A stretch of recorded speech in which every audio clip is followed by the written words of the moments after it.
Hi hello வணக்கம் and welcome to cricket Challengers Tamil channel. இந்த video நம்ம அதை பற்றி பார்க்க போகிறோம் அப்படின்னா IPL 2024 RCB vs CSK மேட்ச்சுக்கு முன்னாடி நம்மளுடைய ஃபாஃப் டு பிளஸர்ஸ் ஒரு மிகப்பெரிய கருத்தை பதிவிட்டிருக்கிறாரு.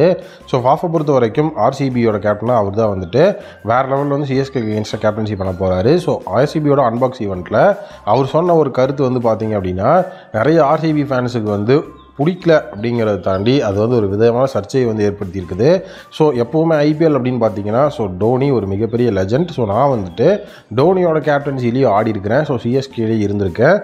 டோனி அப்படின்னு வரும்போதும் சரி, இப்போ நீங்கள் அவங்களுக்கு ஆப்போசிட் சைடில் ஒரு கேப்டனாக இருந்து அந்த டீமுக்கு அகேன்ஸ்டாக விளாடணும் அப்படிங்கும்போது டோனி எனக்கு எப்போவுமே ஒரு பிக் பிரதர் மாதிரி. அவர் தோக்கக்கூடாது அப்படின்னு தான் நான் ஆசைப்படுவேன்.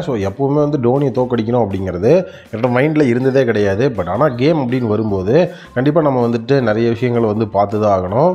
நான் மட்டும் இல்லை, நீங்கள் எந்த பிளேயரை போய் கேட்டாலுமே டோனியை பிடிச்சவங்க யாருமே டோனியை தோக்கடிக்கணும் அப்படின்னு நினைக்க மாட்டாங்க அப்படின்னு ஒரு மிகப்பெரிய லெவலில் ஒரு ப்ரோமோ அப்படிங்கிற ஒன்று கட் பண்ணியிருந்தார். இது நிறைய RCB ஃபேன்ஸுக்கு பிடிக்கல.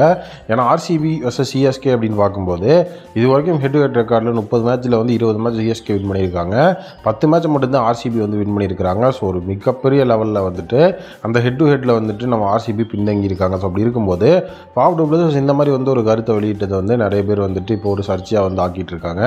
ஃபாஃபை பொறுத்த வரைக்கும் அவர் ஆல்ரெடி CSKலேயும் இருந்திருக்காரு, டோனியோட கேப்டன்சிலையும் ஆடி இருக்கிறார். அது மட்டும் இல்லாமல் not only Faf du Plessis, Hardik Pandya IPL ஃபைனல்ஸை தோத்தோடனே இது நாங்கள் டோனி கிட்ட தான் தோத்தோம் அப்படிங்கிற ஒன்றும் பிரச்சனை கிடையாது அப்படிங்கிற மாதிரிலாம் சொல்லியிருந்தாரு. ரெஸ்பெக்ட் அப்படிங்கிறது வேறு, பட் கேம் அப்படிங்கிறது வேறு அப்படிங்கிறத புரிஞ்சுக்கணும் அப்படிங்கிற மாதிரியும் ஒரு சிலர் இப்போ பேசிகிட்டு இருந்தாங்க. பட் இது ஜஸ்ட் அவங்க ஒரு கருத்தாக தான் சொல்லியிருந்தாங்களே தவிர வேணும்னா நாங்கள் விட்டு கொடுக்குறோம் அப்படிங்கிற மாதிரிலாம் எதுவும் பண்ண போகிறது கிடையாது. ஏன்னா கேம்னு வரும்போது நாங்கள் வேறு லெவலில் விளாடுவோம் அப்படிங்கிற மாதிரியும் ஃபாஃப் அந்த இடத்துல சொல்லியிருந்தாரு.